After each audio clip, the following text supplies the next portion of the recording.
ওদালগুৰিৰ ফকেলিকান্দা গাঁৱৰ এটা সৌৰ শক্তি চালিত বিকল জলসিঞ্চন আঁচনি 40 লাখ টকীয়া আঁচনিৰ কাহিনী শুনিলে আচৰিত হ'ব আপুনিও। ৰাইজৰ অভিযোগ আঁচনিৰ দ্বাৰা উপকৃত হৈছে ঠিকাদাৰ।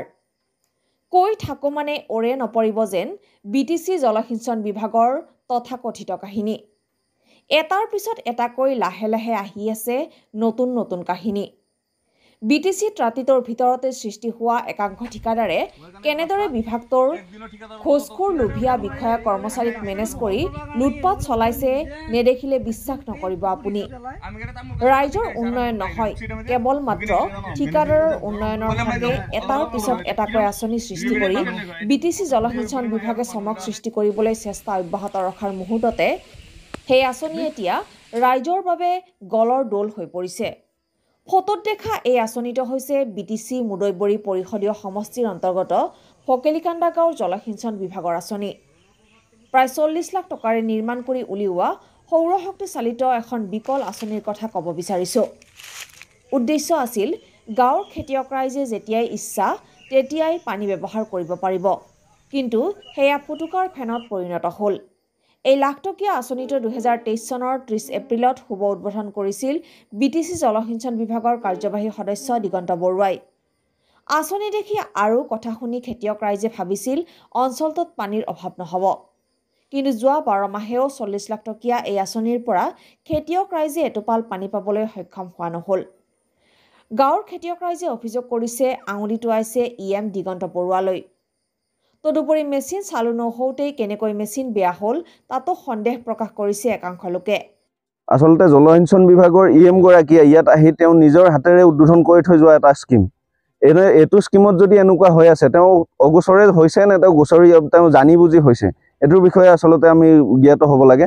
আৰু ইয়াৰ উপৰিও আমাৰ যিসকল দোষী ব্যক্তি আছে, এনেকুৱা ধৰণৰ টকা পইচা ৰাজহুৱা ধন হ্ৰাস কৰাৰ ক্ষেত্ৰত যিসকল দোষী ব্যক্তি আছে, বিভাগীয় কৰ্তৃপক্ষই অতি শীঘ্ৰে ইয়াৰ উচিত তদন্ত এটা কৰি তাৰ যিসকল ইয়াৰ কাৰণে দোষী আছে, যি 39 লাখ টকা খাই দিলে, সেই 39 লাখ টকা খোৱা যিসকল দোষী ব্যক্তি আছে সেইসকলৰ বিৰুদ্ধে কিন্তু কঠোৰৰ পৰা কঠোৰ ব্যৱস্থা গ্ৰহণ কৰিব লাগিব।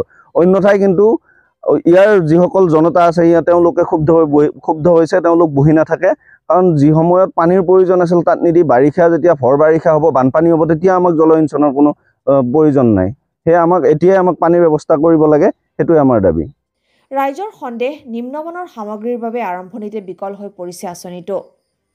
কেৱল মাত্ৰ লুটপাট চলাবৰ বাবেই ধৰা হৈছে নেকি এই আঁচনি?